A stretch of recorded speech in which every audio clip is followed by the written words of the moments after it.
साल 1971 में बांग्लादेश हिस्सा हुआ करता था पाकिस्तान का, जिसे तब ईस्ट पाकिस्तान कहा जाता था।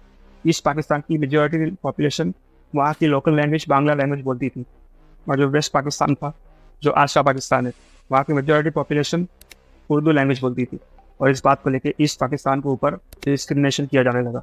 वेस्ट पाकिस्तान के लोग अपने आप को ईस्ट पाकिस्तान के लोगों से ज़्यादा ऊंचे दर्जे का मानने लगे और चाहते थे वहाँ के लोग भी उर्दू ही बोले। और इस बात को लेके वहाँ पे सिविल वॉर शुरू हो गया। इस तरह ईस्ट पाकिस्तान के लोगों का मैसेकर हुआ बहुत बड़ी तादाद में। और साल 1971 में बांग्लादेश लिबरेशन वॉर शुरू हो गई, और तब बांग्लादेश की मदद के लिए इंडिया को आगे आने पड़ा। और उसके बाद वेस्ट पाकिस्तान से अलग होकर ईस्ट पाकिस्तान बना आज का बांग्लादेश। और यही वजह है आज के बांग्लादेश की सिचुएशन के पीछे।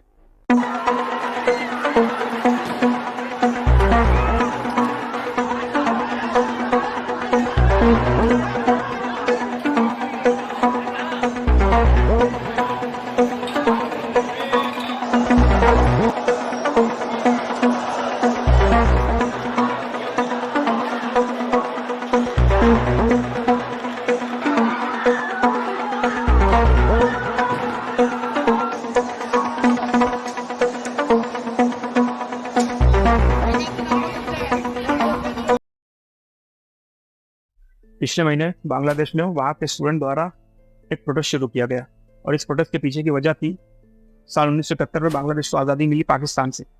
और इस आज़ादी के बीच दिन फ्रीडम फाइटर्स को माना जाता है। उन लोगों को बांग्लादेश की सरकारी नौकरी में 30% तक का रिजर्वेशन मिला हुआ है। लेकिन वहाँ के लोगों का कहना यह है कि इन फ्रीडम फाइटर्स से बांग्लादेश को आज़ादी मिलाई, उनके लिए तो ठीक है, उनकी आने वाली पीढ़ी को ये कोटा क्यों दिया जा रहा है? आज़ादी में उनका क्या योगदान था?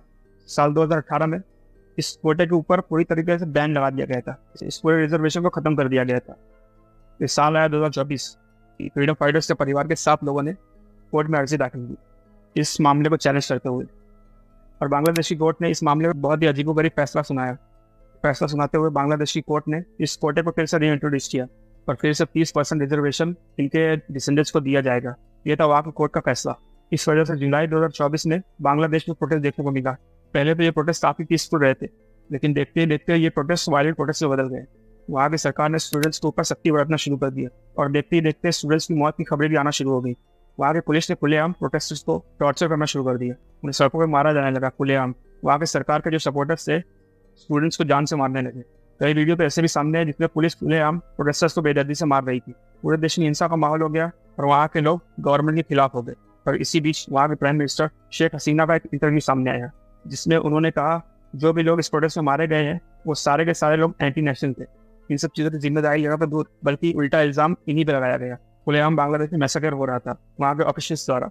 हर चौराहे पर पुलिस तैनात रहती। स्टूडेंट्स के घरों के अंदर उन्हें इलीगली अरेस्ट किया जाने लगा। सिचुएशन इतनी आउट ऑफ कंट्रोल हो गई कि वहाँ की इंटरनेट सर्विसेज को भी बंद करना पड़ा। लोगों के फ़ोन ट्रैक करना शुरू कर दिया गया। अगर किसी के भी फ़ोन में सरकार के खिलाफ कुछ भी मैसेज या चैट मिलता, उन्हें तुरंत अरेस्ट कर लिया जाता। एक तरीके से देखा जाए तो वहाँ पे डिक्टेटरशिप शुरू हो गई। और इन सारी सिचुएशन को देखते कोर्ट ने अपने इस फैसले को वापस ले लिया। लेकिन वहाँ के लोग की लड़ाई सीधा गवर्नमेंट से हो गई। वहाँ के लोग गवर्नमेंट से बहुत ज़्यादा नाराज़ हो गए। अब वहाँ के लोगों की डिमांड ये थी शेख हसीना पीएम पद से रिजाइन करे और पूरे बांग्लादेश से माफ़ी मांगे।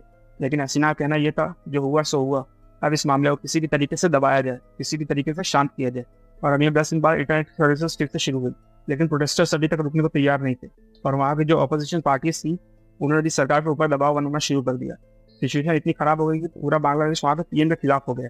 वहाँ के स्टूडेंट और वहाँ के यूथ का मानना ये है कि वो काफ़ी वक्त से हसीना गवर्नमेंट के खिलाफ थे। शेख हसीना पूरे बांग्लादेश को कंट्रोल करना चाहती थी। 2024 के इलेक्शन के बाद जब शेख हसीना की सरकार वापस बनी, उसके बाद से ही इलेक्शन में धांधली खबरें आना शुरू हो गई। और इस प्रोटेस्ट के दौरान सरकार ने इनके ऊपर इतनी बर्बरता की है कि ये एक ट्रिगरिंग पॉइंट था शेख हसीना की गवर्नमेंट के खिलाफ। और इस वजह से इस प्रोटेस्ट ने और तेजी से रफ्तार पकड़ी। वहाँ का ऑलमोस्ट सारे इंसान शेख हसीना के खिलाफ हो गए। शेख मुजीबुर रहमान जी वन ऑफ बांग्लादेश का फाउंडिंग फादर माना जाता है, और ये फादर थे शेख हसीना के। सिचुएशन इतनी खराब हो वहाँ के लोगों ने उनके स्टैचू पर चढ़ के उसे तोड़ना शुरू कर दिया। सिचुएशन अब पूरी तरीके से आउट ऑफ कंट्रोल हो गई, और सरकार की तरफ से टॉर्चर और भी ज्यादा बनने लगा प्रोटेस्टर्स के ऊपर। खुलेआम हेलीकॉप्टर से प्रोटेस्टर्स को शूट किया जाने लगा। लेकिन प्रोटेस्ट रुकने का नाम नहीं ले रहा था। स्टूडेंट्स की अभी भी यही डिमांड थी कि शेख हसीना रिजाइन करे और सबसे माफी मांगे। लेकिन माफी मांगना वो 6 अगस्त को शेख हसीना को बांग्लादेश से भागते हुए देखा गया। 6 अगस्त को तकरीबन शाम को 4 बजे वो देश छोड़ के कहीं और चली गई। प्रोटेस्टर्स ने उनके रेसिडेंट में घुस के उनकी सारी पर्सनल चीजें लूट ली, और यहाँ तक कि प्रोटेस्टर्स पार्लियामेंट में भी घुस गए। फिलहाल जब मैं इस वीडियो को शूट कर रहा हूँ तो बांग्लादेश में कोई गवर्नमेंट नहीं है। वहाँ पे मिलिट्री रूल लागू कर दिया गया है। वहाँ पे मिलिट्री जनरल ने ये घोषणा की है कि जल्द से जल्द वहाँ पे इलेक्शन करवाया जाएगा। और इस प्रोटेस्ट के दौरान लगभग 400 से ज़्यादा लोगों की मौत हुई और हज़ारों लोग घायल हुए। तो ये था हमारा आज का video on the situation of Bangladesh. अगर आपको वीडियो पसंद आया तो वीडियो को लाइक करें और चैनल को सब्सक्राइब करें।